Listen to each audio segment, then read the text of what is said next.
Hello student, स्वागत है आप सभी का सिल्वर इंस्टीट्यूट के इस प्लेटफॉर्म पर।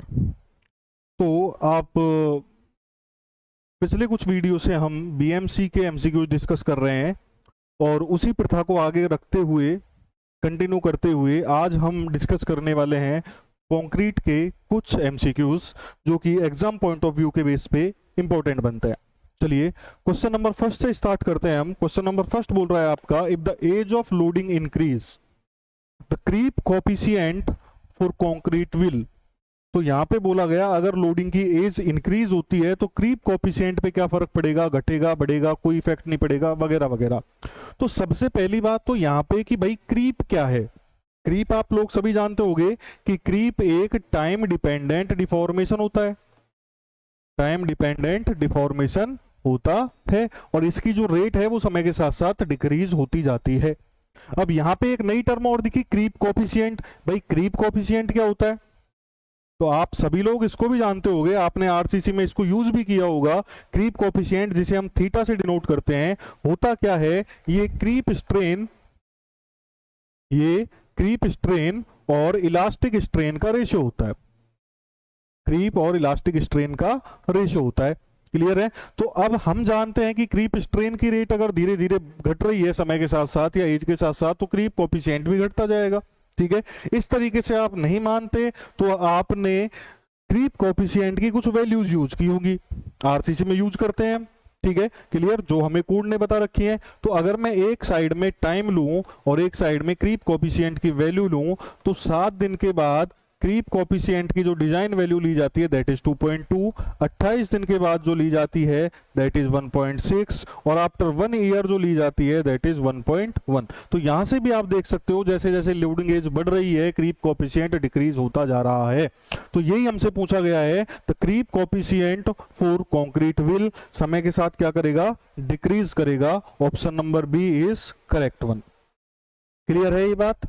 चलिए क्वेश्चन नंबर अगले की तरफ चलते हैं। क्वेश्चन नंबर नेक्स्ट बोल रहा है, transition zone in concrete is, कि कंक्रीट का ट्रांजिशन जोन क्या होता है। आपको 4 ऑप्शन दे रखे हैं, तो पहले इसके बारे में कुछ डिस्कशन कर लेते हैं कि भाई ट्रांजिशन जोन दरअसल है क्या।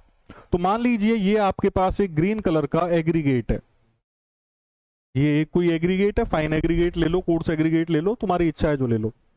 तो जब हम कंक्रीट बनाएंगे तो एग्रीगेट मिलाते हैं, सीमेंट मिलाते हैं, उसके साथ वाटर ऐड करते हैं। तो सीमेंट का और वाटर का क्या बन जाता है, एक पेस्ट बन जाता है। और ये सीमेंट और वाटर का जो पेस्ट है ये क्या करता है, एग्रीगेट की सरफेस के चारों तरफ एक लेयर बना लेता है। तो मैंने क्या किया, मैंने एक एग्रीगेट को कंसीडर कर लिया, इसको इनलार्ज करके कंसीडर कर लिया आपने। ये मान लीजिए इसके ऊपर क्या बन गई, सीमेंट पेस्ट की एक लेयर बन गई। ये लो जी, हाइड्रेटेड सीमेंट पेस्ट की क्या बन गई, एक लेयर बन गई।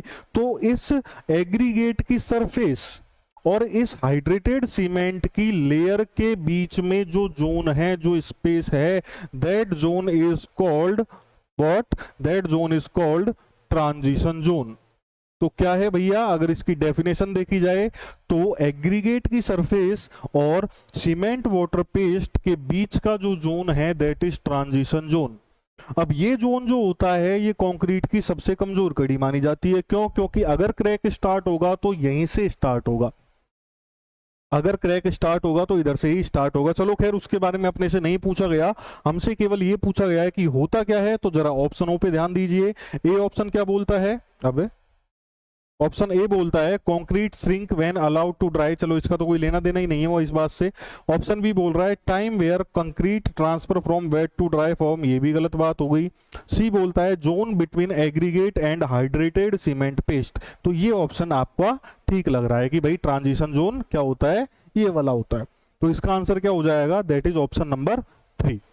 क्लियर है ये बात? चलिए क्वेश्चन नंबर नेक्स्ट की तरफ चलते हैं। क्वेश्चन नंबर 3 बोल रहा है आपसे, सेपरेशन ऑफ वाटर और सैंड और cement from a freshly mixed concrete is known as. तो अब देखो क्वेश्चन में बोला गया सेपरेशन ऑफ वाटर और सैंड और सीमेंट। तो यहां पे सारी चीजें ले ली इसने, ठीक है, क्लियर। यहां पे इसने सारी चीजें ले ली हैं, एग्रीगेट कोर्स छोड़ दिया, फाइन तो ले ही लिया इसने, कोर्स एग्रीगेट को छोड़ दिया। क्लियर? तो कंक्रीट से अगर वाटर अलग हो जाए, सीमेंट अलग हो जाए, अगर एग्रीगेट अलग हो जाए तो वो सेग्रीगेशन कहलाएगा। ठीक है। ब्लीडिंग में क्या होता है, ब्लीडिंग में वाटर आता है या वाटर सीमेंट का पेस्ट ऊपर आता है, एग्रीगेट्स ऊपर नहीं आते। यहां पे इसने सैंड भी बोल दिया तो इसको सेग्रीगेशन बोला जाएगा, ना कि ब्लीडिंग। क्लियर है ना, इस बात में कंफ्यूजन हो जाता है कई बार। ध्यान रखना, एग्रीगेट भी अलग हो गए, चाहे फाइन हो चाहे कोर्स हो, तो वो सेग्रीगेशन है। क्लियर है ना ये बात। ब्लीडिंग कब है, जब केवल वाटर या वाटर सीमेंट का पेस्ट। क्लियर। अब क्योंकि वाटर बाहर आएगा, थोड़ा बहुत सीमेंट तो मिला ही होता है, इसलिए वाटर सीमेंट पेस्ट बोल देते हैं। चलिए question number 4, maturity of concrete is. भाई अब क्वेश्चन आया कि मैच्योरिटी जो है कंक्रीट की वो क्या है। तो देखो इसके बारे में थोड़ा सा समझ लेते हैं। मैच्योरिटी होती है, अब नाम से समझ में आ रहा होगा, मैच्योरिटी मतलब क्या होता है कि मैच्योरिटी का मतलब होता है कि कंक्रीट की स्ट्रेंथ का डेवलपमेंट किस तरीके से हो रहा है। अब मैच्योरिटी एक फंक्शन है जिसमें क्या देखा जाता है कि कंक्रीट की जो स्ट्रेंथ डेवलपमेंट है वो टाइम और टेम्परेचर के हिसाब से किस तरीके से चल रही है। क्योंकि हम जानते हैं कि अगर टाइम बढ़ेगा तो कंक्रीट की स्ट्रेंथ बढ़ती जाएगी, मैच्योरिटी बढ़ती जाएगी। टेम्परेचर बढ़ेगा तो भी स्ट्रेंथ के डेवलपमेंट पे इफेक्ट देखने को मिलता है। भाई टेम्परेचर बहुत कम होगा तो स्ट्रेंथ बहुत धीरे बढ़ेगी, टेम्परेचर बहुत ज्यादा होगा तो भी स्ट्रेंथ पे कोई ना कोई इफेक्ट आएगा। ठीक है। टेम्परेचर आपका नॉमिनल होगा तो स्ट्रेंथ जल्दी बढ़ेगी। कुल मिला के बात यह है कि मैच्योरिटी क्या है, मैच्योरिटी एक तरीके से एस्टिमेशन है कि भाई कंक्रीट की स्ट्रेंथ का डेवलपमेंट टाइम और टेम्परेचर के साथ किस तरीके से चल रहा है, कंक्रीट इनके कंपैरिजन में या इनके कोलैब में स्ट्रेंथ को किस रेट से गेन कर रही है। ठीक है। तो यहां पे एक इक्वेशन भी दी जाती है, अगर मैच्योरिटी फैक्टर मुझे निकालना है तो उसके लिए एक नर्स-सॉल इक्वेशन है, नर्स-सॉल की इक्वेशन होती है। ठीक है। जो क्या बोलती है, maturity that is equal to summation of sigma T multiplied by time. ये भी पूछा हुआ है आपसे एक बार। ठीक है। ये फॉर्मूला भी आपसे एक आध बार पूछा हुआ है, इसको भी याद रखना। इसको बोलते हैं नर्स-सील इक्वेशन, नर्स-सील नहीं, नर्स-सॉल इक्वेशन। क्लियर है ना, ये फॉर्मूला भी पूछा जाता है। इसी तरीके से पूछा हुआ था कि मैच्योरिटी का है तो ये टेम्परेचर डिफरेंस और टाइम का मल्टीप्लीकेशन होती है। क्लियर। मतलब कंक्रीट की स्ट्रेंथ देखी जा रही है किसके रेस्पेक्ट में, टाइम और टेम्परेचर के रेस्पेक्ट में। यूज क्या है, एस्टिमेशन करना। ठीक है, कि किसने टाइम पे कितनी स्ट्रेंथ का डेवलपमेंट कंक्रीट में हो गया, इसका अनुमान लगाया जाता है इस चीज से। अब ये अनुमान क्यों लगाया जाता है, क्योंकि हमें ये चीजें पता करनी होती हैं कि भाई जो फॉर्मवर्क लगा हुआ है वो कितने दिन में हटाया जाएगा। तो कितने दिन में हटाया जाएगा वो किस पे डिपेंड है कि कितना स्ट्रेंथ उसने डेवलप कर लिया। किससे पता लगेगा, इससे पता लगेगा। ठीक है। कोई एक रोड का कंस्ट्रक्शन किया गया नया नया, उसको ट्रैफिक के लिए ओपन करना है, तो हमें ये पता लगना जरूरी है कि इस रोड ने या इस कंक्रीट ने कितनी स्ट्रेंथ गेन कर ली, ट्रैफिक को संभाल सकता है या नहीं संभाल सकता। कैसे पता लगेगा, इस तरीके से पता लगेगा। बात समझ में आ रही है। इस तरह की चीजों को एस्टिमेट करने के लिए ये चीजें मैच्योरिटी फंक्शंस यूज में लिए जाते हैं। ठीक है। तो वास्तविकता में मैच्योरिटी है क्या, maturity of concrete is curing method. तो देखो, क्यूरिंग पीरियड टाइम लिया केवल तो गलत, क्यूरिंग मेथड, मेथड पे डिपेंडेंसी नहीं है तो ये भी गलत। तीसरा है क्यूरिंग पीरियड, मतलब टाइम ले लिया, एंड टेम्परेचर ऑफ क्यूरिंग, तो ऑप्शन नंबर सी यहां पे सही माना जाएगा। क्लियर ना, टेम्परेचर और पीरियड दोनों पे डिपेंडेंसी है इसकी। चलिए नेक्स्ट क्वेश्चन देखते हैं, क्वेश्चन नंबर 5। क्वेश्चन नंबर 5 बोलता है आपका, for walls, column and vertical faces of all the structural members the formwork is generally removed after. तो भाई वॉल्स हैं, कॉलम्स हैं, वर्टिकल फेसेज हैं स्ट्रक्चर मेंबर्स के, उन पे से फॉर्मवर्क कितने दिनों बाद हटा लिया जाएगा। तो आप जानते हैं कि जो वर्टिकल मेंबर्स होते हैं उनमें फॉर्मवर्क 16 से 24 घंटे के बाद हटाया जा सकता है। ठीक है। ऑप्शन देखो, आफ्टर 24 to 48 आवर्स, 7 दिन, 3 दिन, 14 दिन। तो सबसे नजदीकी ऑप्शन, ऑप्शन नंबर ए। इस तरह के क्वेश्चंस पूछे जाते हैं, फॉर्मवर्क रिमूवल टाइम पूछा जाता है आपसे। मैंने एक यहाँ पे टेबल भी ऐड कर दी है जिसमें जितने भी मेंबर्स होते हैं उनके फॉर्मवर्क कितने दिन बाद हटाए जाते हैं, मिनिमम रिमूवल टाइम कितना होता है वो मैंने बताया हुआ है। जैसे वर्टिकल फॉर्मवर्क होते हैं, वर्टिकल फॉर्मवर्क कहाँ लगते हैं, कॉलम के साइड में लगते हैं, वॉल्स पे लगते हैं, बीम्स की साइड पे लगते हैं, उनकी बात हो रही है। तो उनको 16 से 24 घंटे में हटाया जा सकता है। सकता है। अपने पास ऑप्शन में 1624 नहीं था, लेकिन सबसे अप्रोक्सीमेट जो आंसर था वो 24 से 48 हो गया, तो वो टिक मार दिया हमने, ठीक है ना। इसी तरीके से अगर मैं स्लैब के सॉफिट्स की बात करूं तो वो 3 दिन में हटेंगे। बीम के सॉफिट्स की बात करूं तो वो आपके 7 दिन में हटेंगे। स्लैब के प्रॉप्स की बात करें जिनका स्पान 4.5 मीटर से कम है तो उनको 7 दिन बाद हटाया जाएगा। स्लैब के प्रॉप्स जो हैं अगर स्पान 4.5 से ज्यादा है तो ज्यादा टाइम लेगा, तो उनको 14 दिन बाद हटाया जाएगा। बीम के और आर्च के जो प्रॉप्स हैं जिनका स्पान 6 मीटर से कम है 14 दिन के बाद हटाए जाएंगे। और बीम और आर्च के प्रॉप्स जिनका स्पान 6 मीटर से ज्यादा है उनको 21 दिन बाद हटाया जाएगा। क्लियर है ये बात? चलिए, ये टेबल याद रखना और ये चीजें आपको याद रखनी पड़ेंगी क्योंकि एग्जाम में डायरेक्टली पूछी जाती हैं। ये इनका कोई तोड़ नहीं है, इनको याद करने के भी तरीके नहीं है, ये बस याद ही करने पड़ते हैं, ठीक है ना। नेक्स्ट क्वेश्चन की तरफ बढ़ते हैं। क्वेश्चन नंबर 6 क्या बोलता है? सीमेंट कंक्रीट इज अ, किस तरह का मटेरियल है भैया? इलास्टिक मटेरियल है क्या? विस्को इलास्टिक है, नॉन इलास्टिक है या प्लास्टिक है? तो सीमेंट कंक्रीट एक विस्को इलास्टिक मटेरियल होता है। कैसे होता है देखो जरा। देखो आप यहां पे देख पा रहे होगे विस्को और इलास्टिक, तो मतलब ये दो तरीके का बिहेवियर है, एक तो विस्कस बिहेवियर है और एक इलास्टिक बिहेवियर है, ठीक है। इलास्टिक बिहेवियर का मतलब क्या होता है? इलास्टिक बिहेवियर का मतलब होता है कि भाई लोड हटाओगे तो ओरिजिनल शेप वापस आ जाएगी, ये इलास्टिक बिहेवियर होता है। विस्कस बिहेवियर क्या होता है? विस्कस बिहेवियर होता है कि भैया लोड अगर लगाओगे तो उसमें डिफॉर्मेशन आ जाएंगे जो समय के साथ वापस नहीं आएंगे, ये क्या होता है? विस्कस बिहेवियर होता है। अब कंक्रीट जो होती है वो इन दोनों का मिक्सअप होती है। कैसे? कि कंक्रीट में जब लोड लगाया जाएगा तो उसमें परमानेंट डिफॉर्मेशन आएंगे, लेकिन उन डिफॉर्मेशन में से कुछ पार्ट जो है डिफॉर्मेशन का वो वापस रिकवर हो सकता है, लेकिन इसमें समय काफी लगेगा। बात समझ में आ रही है? बात मैं क्या कहना चाह रहा हूं? तो यहां पे दोनों का मिक्स हो गया। कैसे हो गया? विस्कस का तो क्या हो गया कि भाई जब कंक्रीट पे लोड लगेगा तो इसमें डिफॉर्मेशन आएंगे, परमानेंट भी आएंगे। कुछ डिफॉर्मेशन जो है वो वापस अपनी ओरिजिनल शेप में आ जाएंगे, मतलब मेंबर आपका ओरिजिनल शेप में आ जाएगा, मतलब कुछ डिफॉर्मेशन गायब हो जाएंगे समय के साथ अगर लोड हटा लिया गया तो। लेकिन इस प्रोग्राम में समय बहुत ज्यादा लगता है, ठीक है। तो ये एक तरीके से इलास्टिसिटी भी दिखाता है थोड़ी बहुत और विस्कस बिहेवियर भी दिखाता है, इसलिए सीमेंट कंक्रीट को विस्को इलास्टिक मटेरियल बोला जाता है। ऑप्शन नंबर 20 का आंसर हो जाएगा। क्लियर है ये बात? चलिए क्लियर है तो क्वेश्चन नंबर 7 देखते हैं। 7 नंबर क्वेश्चन बोल रहा है आपसे, if cohesion of reinforced concrete is not perfect then. अब भैया रेनफोर्स्ड कंक्रीट है, रेनफोर्स्ड कंक्रीट है, इसका मतलब क्या है कि भाई उस कंक्रीट में रेनफोर्समेंट लगाया हुआ है, ठीक है। अब कोहेजन जो है वो उनके बीच में बेटर नहीं है, ठीक है। तो पहली बात तो कोहेजन होता क्या है? कोहेजन होता क्या है? कोहेजन होता है सेम टाइप के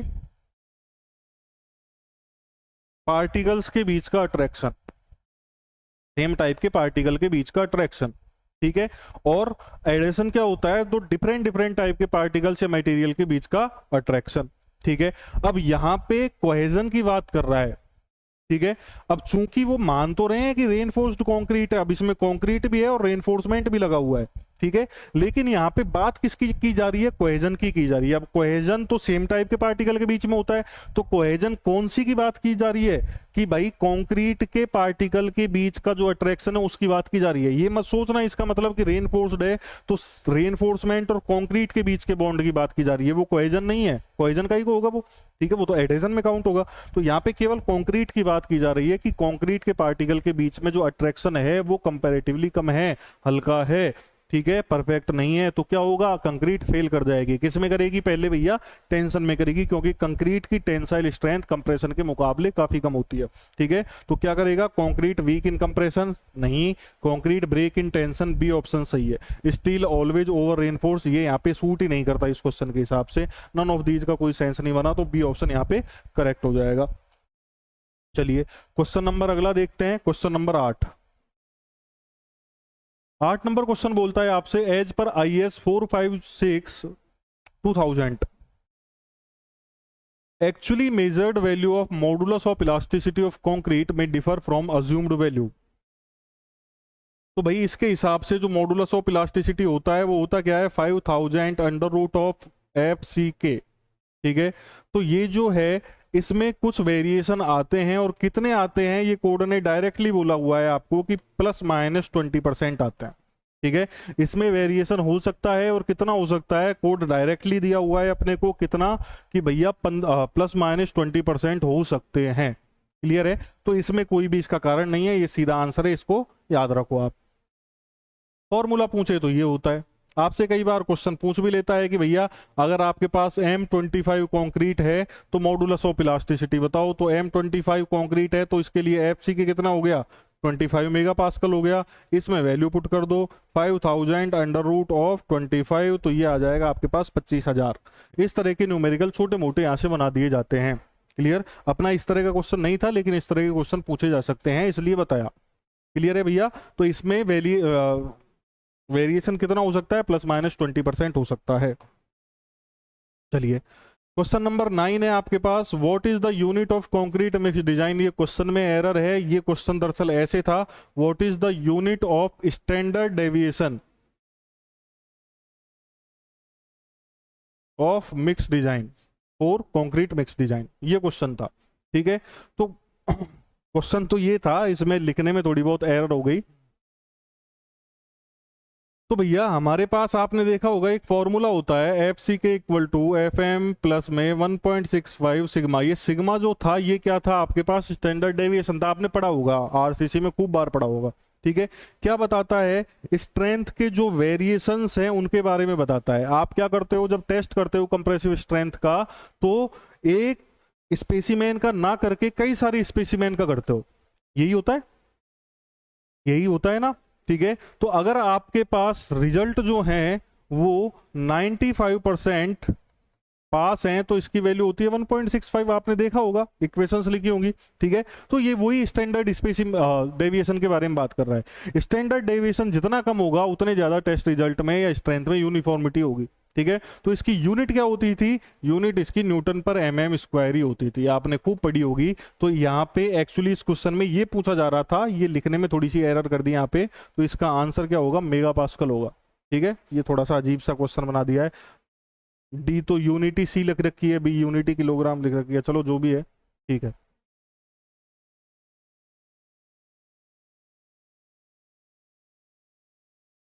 एक सेकंड रुको, ये कूलर ने स्विंग करना बंद कर दिया, साला क्या चक्कर है।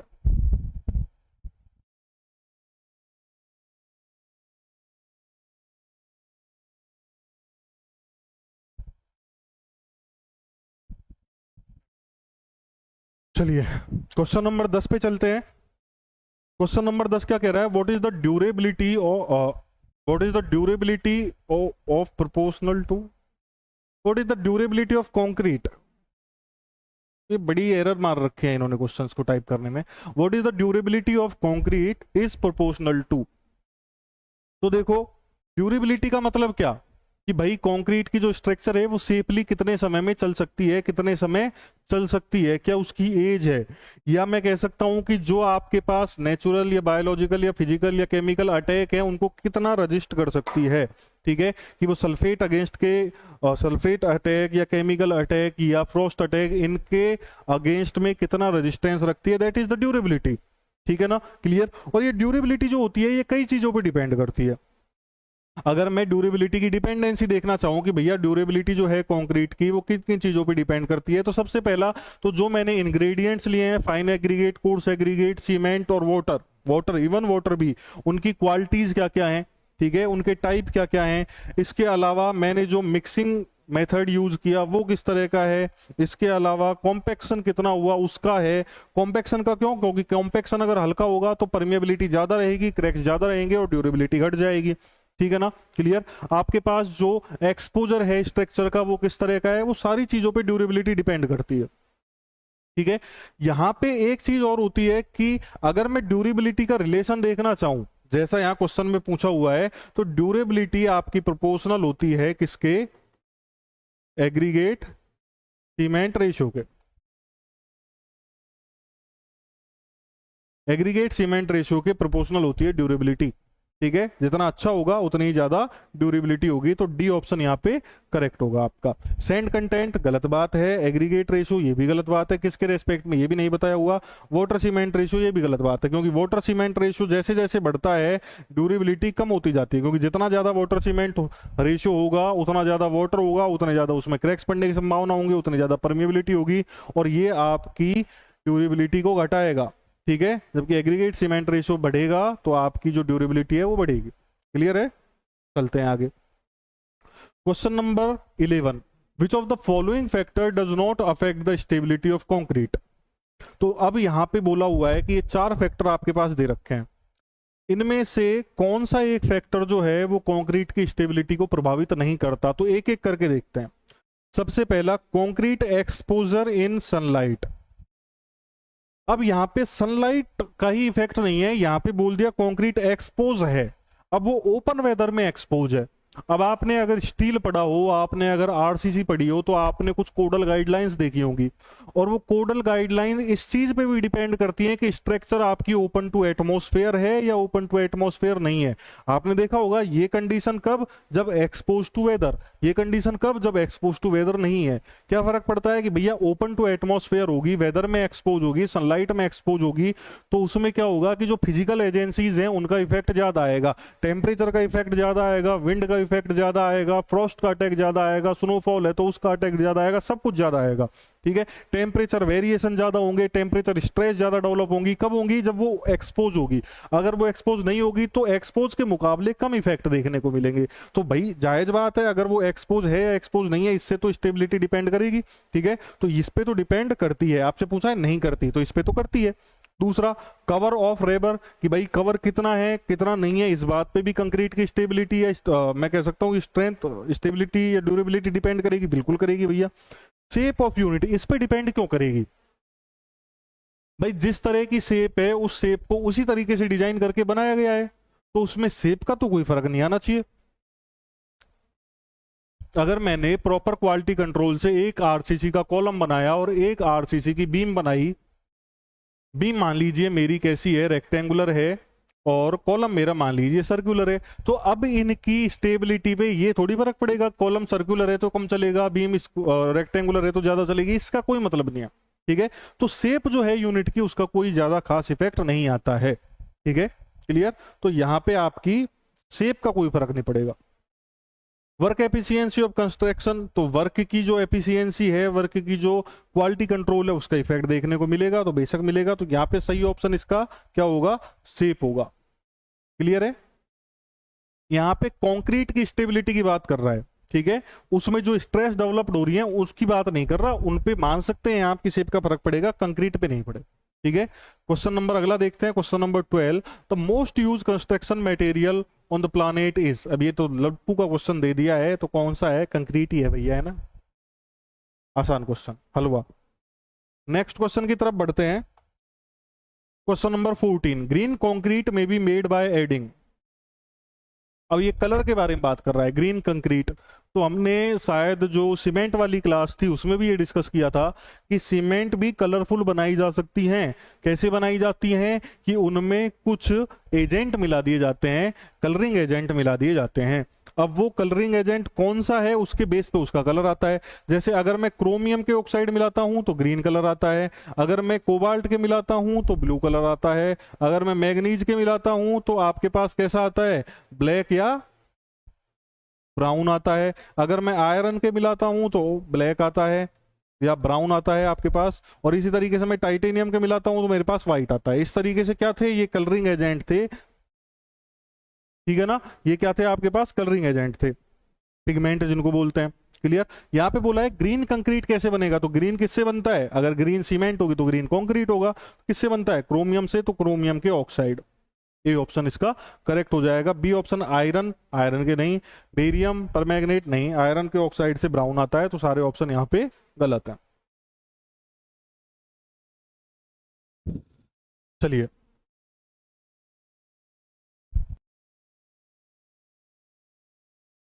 चलिए नेक्स्ट क्वेश्चन देखते हैं, क्वेश्चन नंबर 15। ये क्या कह रहा है, compressive strength develop by concrete made with ordinary Portland cement at the third day after casting is about इतना % of its 28 days compressive strength. ठीक है, तो एक तरीके से परसेंटेज में पूछ रहा है कि भैया 28 दिन का कितना % होगा। तो देखो एक टेबल होती है, अगर मैं यहाँ पे स्ट्रेंथ देखूं 3 डेज, यहाँ पे ले लिए मैंने 7 डेज, यहाँ पे ले लिए मैंने 14 डेज और यहाँ पे ले लिए मैंने 28 डेज। तो मान लेते हैं कि 28 डेज के बाद जो स्ट्रेंथ है आपकी वो लगभग 99% है। अब आप बोलोगे सर 99 का ही को, क्योंकि अपन ये मानते हैं कि कंक्रीट में जो C2S होता है वो लंबे समय तक अपनी स्ट्रेंथ का हिस्सा देता रहता है, तो 28 दिन बाद 100% नहीं मिलती, 99% ले लेते हैं अपन। तो 14 दिन के बाद ये कितनी होती है, लगभग 90% होती है। 7 दिन के बाद कितनी होती है, लगभग 65% होती है। और 3 डेज के बाद ये कितनी होती है, लगभग 40% होती है। ठीक है, ये आप अगर अब देखो इसको कि भाई 28 के रेस्पेक्ट में 3 दिन वाली कितनी है, तो लगभग 40% है, मतलब लगभग आपका ऑप्शन ए आ जाएगा। इतना याद ना रहे तो कम से कम ये तो याद होगा ही कि 3 दिन में कितनी होती है 16, 7 दिन में 22, 28 दिन में 33, ग्रेड 33 की बात कर रहा हूं मैं। तो यहां से भी आप रेशो ले लो, अगर ये याद ना रहे तो ये आएगा आपके पास 16/33, मतलब लेस देन 50% आएगा, लेस देन 50% आएगा, तो भी आपका ऑप्शन नंबर बी ही मैच करेगा। क्लियर है ये बात? इस तरीके से कर सकते हो। वैसे प्रैक्टिकली कौन सा सही है, यही वाला सही है जो दिया हुआ है अपने को। ठीक है, चलिए क्वेश्चन नंबर अगले की तरफ चलते हैं। क्वेश्चन नंबर नेक्स्ट बोल रहा है modulus of elasticity for concrete improves by. अब मॉडुलस ऑफ इलास्टिसिटी कंक्रीट का अगर मैं कहना चाहूं IS 456/2000 के हिसाब से, तो मॉडुलस ऑफ इलास्टिसिटी जो है आपका EC वो क्या होता है 5000 FC। अब मॉडुलस ऑफ इलास्टिसिटी अगर मैं डिपेंडेंसी देखूं तो 5000 तो क्या है, ये तो सेम ही रहने वाला है ना, इसमें क्या बदलेगा, किस पे आ रही है, FCK पे आ रही है। किस पे आ रही है, FCK पे आ रही है। तो FCK मतलब इस कंक्रीट की कैरेक्टरिस्टिक स्ट्रेंथ। अब हमें क्या करना है, वो चीजें देखनी है जो EC को बढ़ा रही हैं, इंप्रूव कर रही हैं। तो EC को बढ़ाने वाली चीजें क्या होंगी, सेम होंगी चीजें जो FCK को बढ़ा रही हैं। मतलब जो फैक्टर FCK या कैरेक्टरिस्टिक स्ट्रेंथ को बढ़ाएंगे, तो जैसे ही कैरेक्टरिस्टिक स्ट्रेंथ बढ़ेगी EC भी बढ़ जाएगा।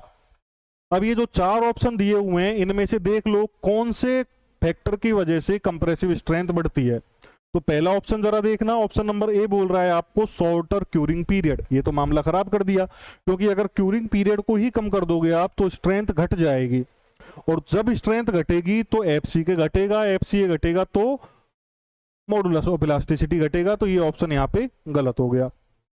ठीक है, एज जैसे जैसे बढ़ती है वैसे वैसे कंप्रेसिव स्ट्रेंथ बढ़ती है। हमने लास्ट क्वेश्चन में जस्ट अभी देखा है, जैसे जैसे एज बढ़ती है कंप्रेसिव स्ट्रेंथ बढ़ती जाती है।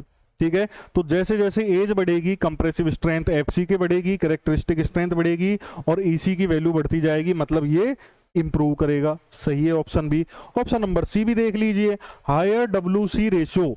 तो अगर वाटर सीमेंट रेशियो को आप ज्यादा करोगे तो वाटर की क्वांटिटी ज्यादा होने की वजह से ज्यादा क्रैक्स डेवलप हो जाएंगे, उसमें ज्यादा पोर्स डेवलप हो जाएंगे, उसकी परमिएबिलिटी बढ़ जाएगी और उसकी स्ट्रेंथ जो है वो अल्टीमेटली क्या हो जाएगी, घट जाएगी। और घटने की वजह से आपका जो मॉडुलस ऑफ इलास्टिसिटी है वो भी क्या हो जाएगा, डिक्रीज हो जाएगा। तो सी ऑप्शन भी गलत, चौथा कुछ ऑप्शन है ही नहीं। तो इसका सही आंसर क्या हो जाएगा, ऑप्शन नंबर बी इसका सही आंसर हो जाएगा।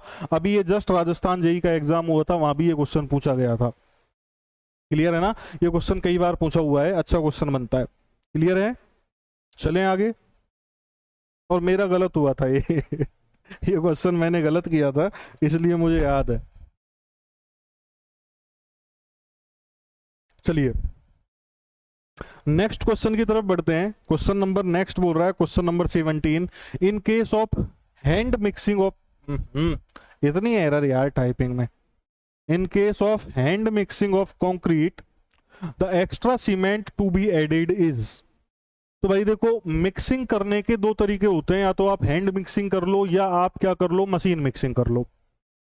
अब फर्क क्या होता है कि आप मशीन में अगर मिक्सिंग करते हो, मिक्सर का यूज अगर आप लेते हो, तो जो आपने इंग्रेडिएंट डाले हैं, जैसे कि आपने वाटर डाला, सीमेंट डाला, फाइन एग्रीगेट, कोर्स एग्रीगेट डाले, तो उनका एक होमोजीनियस मिक्सर तैयार होता है।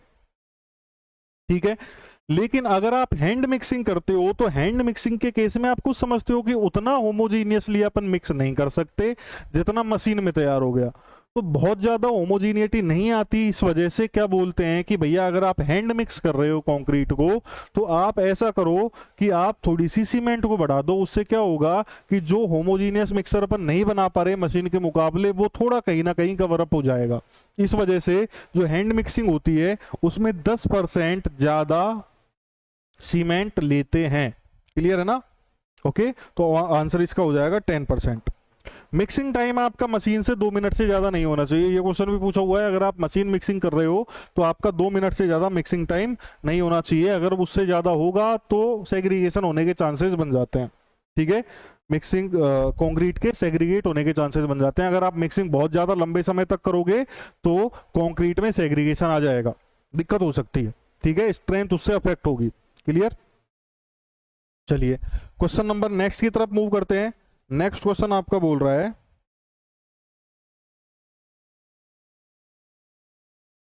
क्वेश्चन नंबर 18 आपसे कह रहा है what is the effect of fly ash in concrete. बड़ा अच्छा क्वेश्चन है, कई बार पूछा जाता है फ्लाई एश का क्वेश्चन।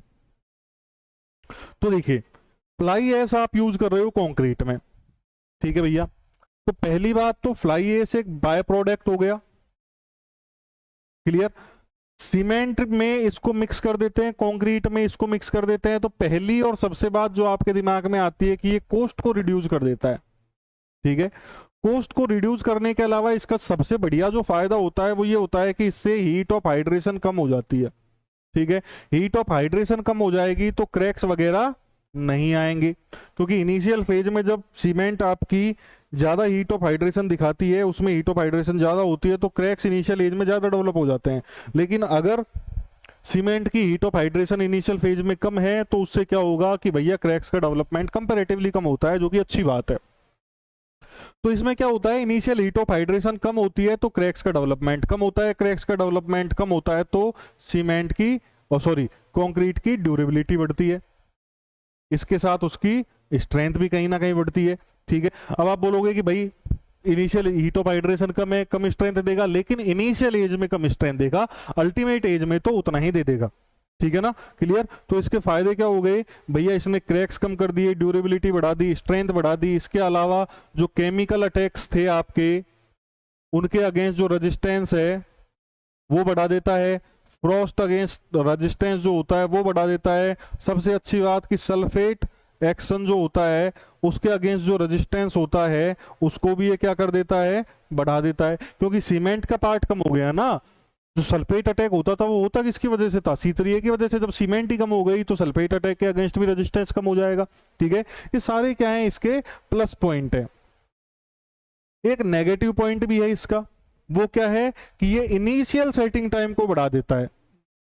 इनिशियल सेटिंग टाइम जो कि कितना था, 30 मिनट के आसपास था ओपीसी का, फ्लाई एश का मिक्स करने की वजह से इनिशियल सेटिंग टाइम आपका बढ़ के लगभग 2 घंटे हो जाता है। दूसरी बात, ये इनिशियल स्ट्रेंथ को कम कर देता है, तो जहां पे अर्ली स्ट्रेंथ की रिक्वायरमेंट होती है वहां पे फ्लाई एश को यूज अपन नहीं कर सकते। ठीक है, ये इसके कुछ प्लस और माइनस पॉइंट्स हैं, प्लस पॉइंट कंपैरेटिवली ज्यादा हैं।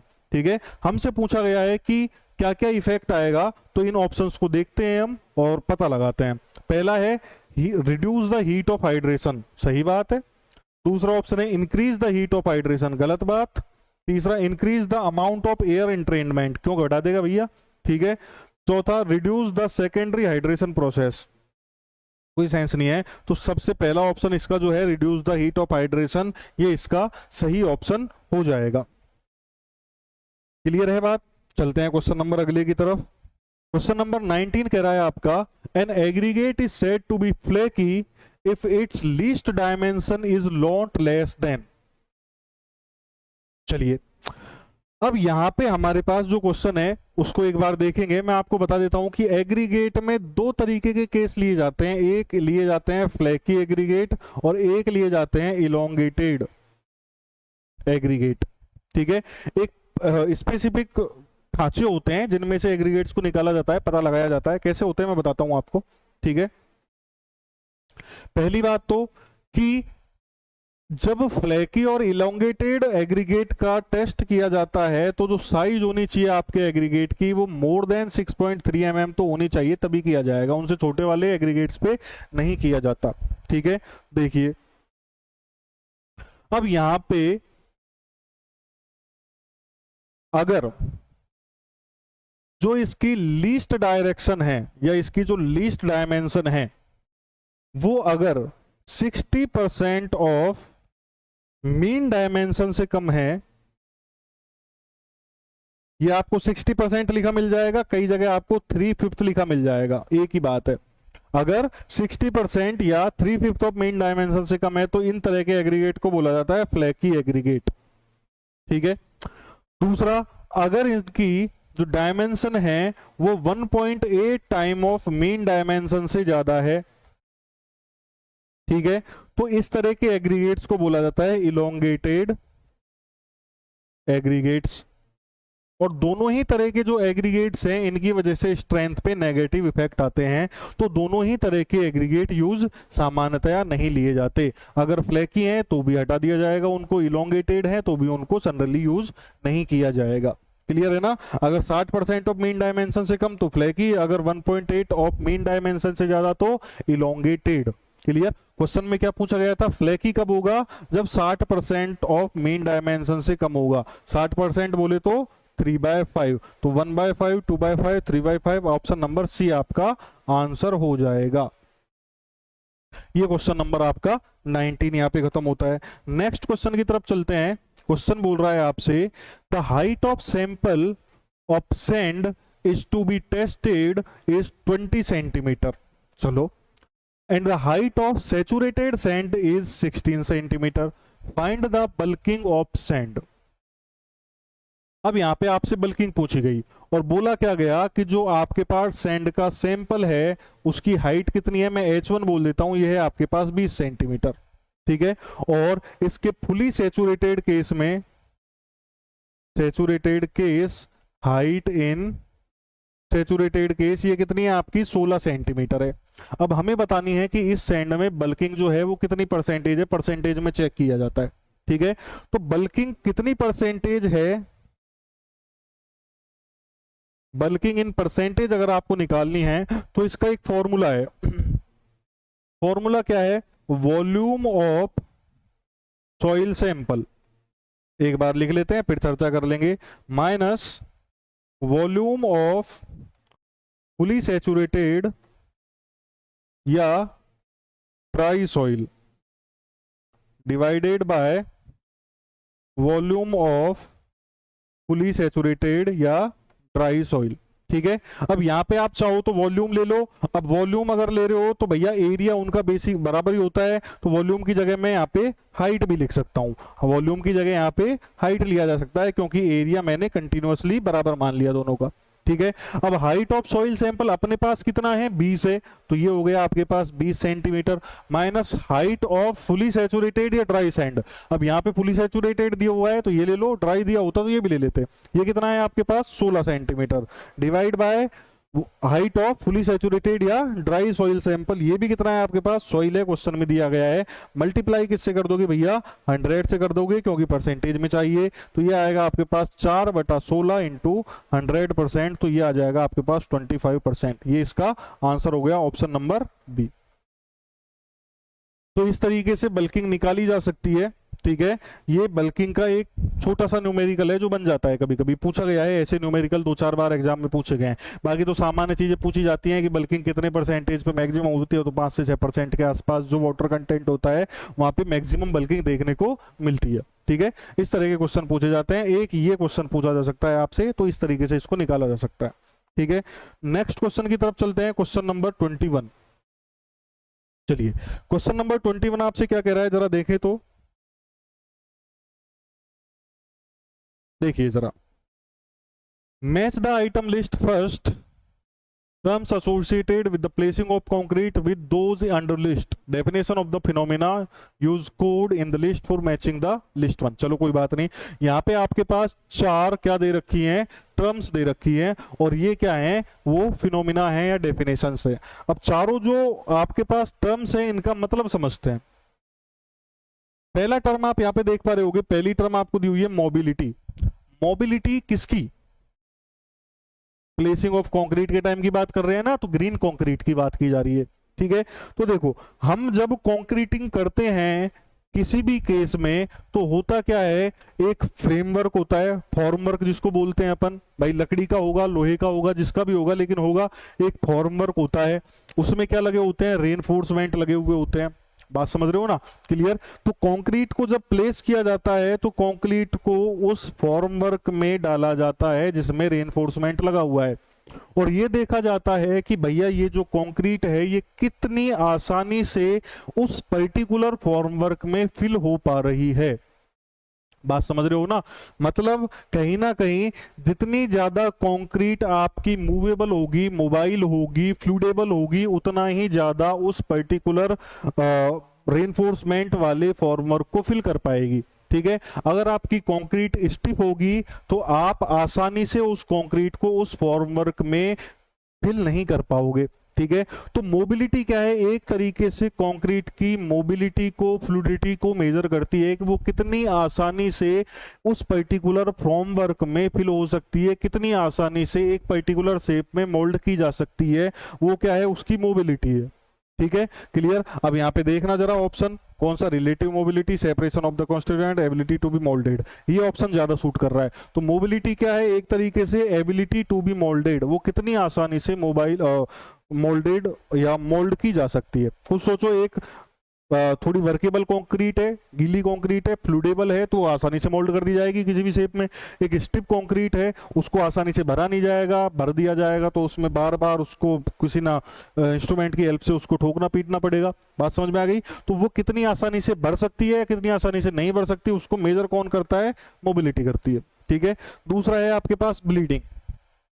ब्लीडिंग आप सभी समझते हो, ब्लीडिंग है क्या? एक फिनोमिना है जिसमें वाटर या सीमेंट वाटर का जो पेस्ट होता है वो क्या होता है?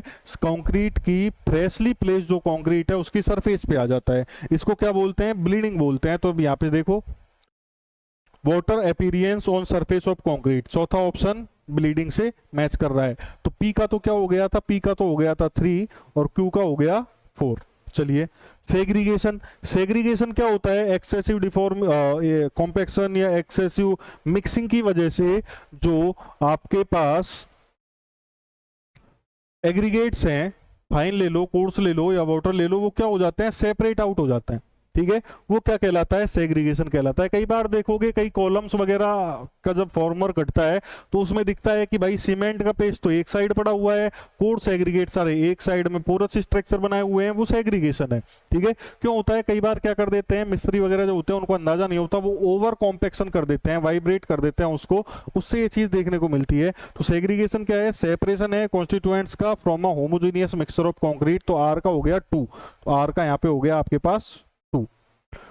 चौथा क्या है? कंसिस्टेंसी है। कंसिस्टेंसी मोबिलिटी लगभग एक ही चीज है। कंसिस्टेंसी भी क्या बताती है कि कितनी फ्लूएबल है कंक्रीट, कितनी आसानी से या कितना वर्केबल उसको बनाया सॉरी कितनी वर्केबल अपनी कंक्रीट है, कितनी आसानी से उसको फिल किया जा सकता है, मोल्ड किया जा सकता है, वो कंसिस्टेंसी के बारे में बताता है। ठीक है ना? क्लियर? तो एक तरीके से मोबिलिटी को भी बताती है, या मैं कह सकता हूं कि कंक्रीट की रिलेटिव मोबिलिटी को बताती है। तो कंसिस्टेंसी क्या हो जाएगी? Relative mobility of concrete. तो एस का हो जाएगा आपके पास 1।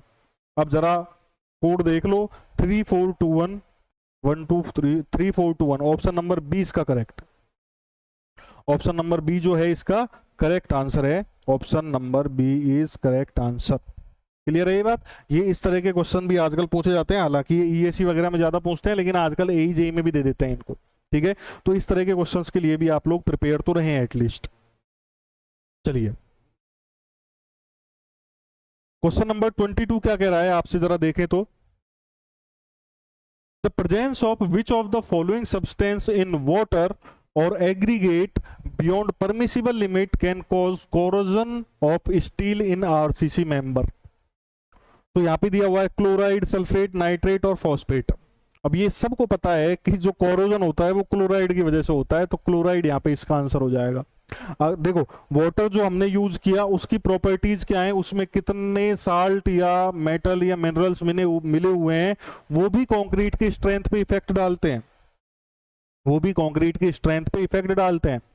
ठीक है। अब जैसे यहाँ पे क्लोराइड को ले लो, इसकी परमिसिबल लिमिट मान लीजिए 2000 है, तो अगर ये इस लिमिट से ज्यादा हुआ तो ये जो रेनफोर्समेंट लगा हुआ है, स्टील बार लगा हुआ है, उसको क्या कर देगा, कोरोड कर देगा।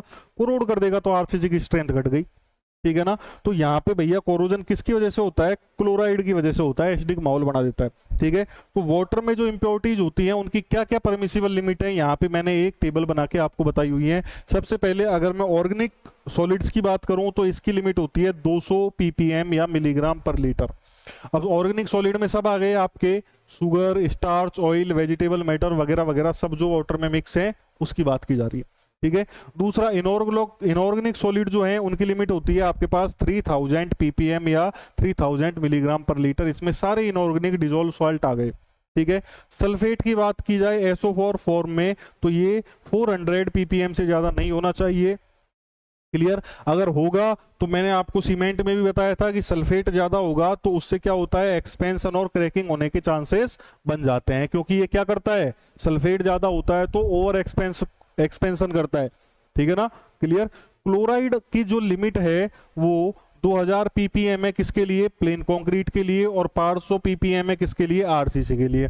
आरसीसी के लिए कम क्यों है, क्योंकि आरसीसी में रेनफोर्समेंट बार होते हैं जिनका कोरोजन होता है, ठीक है। प्लेन कंक्रीट में रेनफोर्समेंट बार नहीं होते, कोरोजन के कोई चांस नहीं है, तो क्लोराइड की लिमिट ज्यादा है। लेकिन आरसीसी में रेनफोर्समेंट बार होते हैं, कोरोजन हो सकता है, इसलिए उसकी लिमिट कम रखी गई है। तो ये क्लोराइड की लिमिट है, ये पूछी भी जाती है, यहाँ पे तो नाम ही पूछा गया है, इसकी लिमिट भी पूछी जाती है, पूछी गई है, ठीक है। और सस्पेंडेड मैटर जो है वो आपके 2000 ppm से कम होने चाहिए, इसमें सिल्ट, सैंड वगैरह वगैरह सब आ गए, क्लियर है। ये लिस्ट है आपके पास, ये वाटर की जो इंप्योरिटीज हैं उनकी परमिसिबल लिमिट को बताते हैं, इंपॉर्टेंट बनता है, ठीक है भैया। चलिए क्वेश्चन नंबर अगला आपके पास आता है, क्वेश्चन नंबर नेक्स्ट आता है आपके पास, which type of mortar is use in partition wall and parapet wall. तो पार्टीशन वॉल या पैरापेट वॉल बनानी है, इंटीरियर बनानी है, पैरापेट तो चलो बाहर की है, तो इसमें किस तरह का मोर्टार यूज किया जा सकता है, सीमेंट मोर्टार 1:3 का, या लाइम मोर्टार 1:1 का, या दोनों, या नन ऑफ दीज। तो दोनों यूज किए जा सकते हैं, दोनों ही यूज किए जा सकते हैं। देखो मैं बता देता हूं कि जो आपके पास इस तरीके से इंटीरियर वर्क होते हैं, एक्सटीरियर वर्क होते हैं, या प्लास्टर वर्क वगैरह जो होते हैं, इनमें आप सीमेंट का 1:3 का मोर्टार या लाइम का 1:1 का मोर्टार यूज कर सकते हो। जो अनइम्पोर्टेंट वर्क होते हैं लाइक फाउंडेशन, हैवी फाउंडेशन होते हैं, ठीक है, हैवी जो वॉल्स वगैरह बनती हैं, स्टोन मेजनरी जो बनती है, मेजनरी वर्क जो होते हैं, सिंपल बात बोली जाए तो उनमें आप 1:6 का सीमेंट मोर्टार या 1:2 का या 1:3 का लाइम मोर्टार यूज कर सकते हो, ठीक है। इसके लिए भी बाकायदा अलग अलग केसेस दिए हुए हैं आपको कि इस केस में इतना, इस केस में इतना, इस केस में इतना रेशो लेना चाहिए, ठीक है। वो डिपेंडेंसी इसी पे होती है कि स्ट्रक्चर की इंपॉर्टेंस कितनी है, लोड कितना है, एक्सटीरियर है या इंटीरियर है, इन चीजों पे डिपेंडेंसी होती है, ठीक है ना। एक्सटीरियर है तो थोड़ा सा रिच मिक्स लिया जाता है, इंटीरियर है तो थोड़ा सा कम चल जाता है, ठीक है ना। ये इंटीरियर वर्क डाली, ठीक है। तो ये बात हो गई आपके पास, कौन सा ले सकते हैं, दोनों ले सकते हैं, ऑप्शन ए और बी दोनों सही है।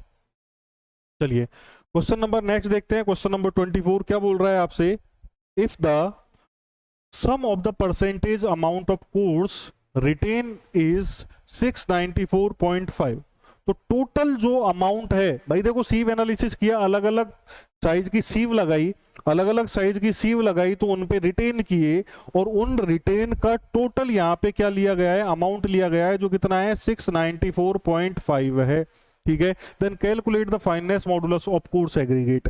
तो ये हम जानते हैं कि फाइनेस मॉडुलस अगर निकालना है तो इसका सिंपल सा फॉर्मूला होता है sum of percentage amount retain divide by 100, ये सिंपल सा फॉर्मूला है। कई बार एक सब्जेक्टिव जो एग्जाम होते हैं वहां पे एक प्रॉपर आपको सीव एनालिसिस दिया जाता है, उसका फाइनेस मॉडुलस निकालना पड़ता है, वही है यहाँ पे अपने को डायरेक्टली दे दिया। तो fineness modulus sum of the total percentage amount of coarse aggregate retained on sieves, जो कितना दिया हुआ है आपको 694.5 डायरेक्टली दिया हुआ है, डिवाइड बाय 100, तो इसका फाइनेस मॉडुलस आ जाएगा 6.94। कोर्स एग्रीगेट का फाइनेस मॉडुलस ज्यादा फाइन, जैसे जैसे पार्टिकल फाइन होते जाएंगे फाइनेस मॉडुलस घटता जाता है, ठीक है, तो ये सिंपल सा फॉर्मूला था, सिंपल सा एक ट्रिक था जिससे अपन आसानी से फाइनेंस मॉडुलस निकाल सकते हैं। नेक्स्ट क्वेश्चन की तरफ चलते हैं। Los Angeles machine is used to test the aggregate. किसके लिए टेस्ट किया जाता है, या किस चीज की या किस प्रॉपर्टी को चेक किया जाता है लॉस एंजलिस मशीन से? तो भैया एब्रेशन रेजिस्टेंस चेक किया जाता है। ठीक है, लॉस एंजलिस मशीन से या डोरी एब्रेशन मशीन से क्या किए जाते हैं, जो आपकी एग्रीगेट्स हैं उनकी एब्रेसिव वैल्यू या एब्रेशन रेजिस्टेंस चेक किया जाता है। ठीक है, एक और यहाँ पे चीज है, एक मैं बता देता हूं आपको, ये क्या है, ये हाईवे में भी आपको मिलेगी, कंक्रीट में मिल जाएगी। ठीक है, स्टोन आप पढ़ोगे तो वहां भी मिल जाएगी। ये इंपॉर्टेंट है, कई बार पूछता है। तो जो एब्रेसिव वैल्यू होती है, एब्रेशन वैल्यू होती है एग्रीगेट की। ठीक है, यहां पे दो केस लिए जाएंगे।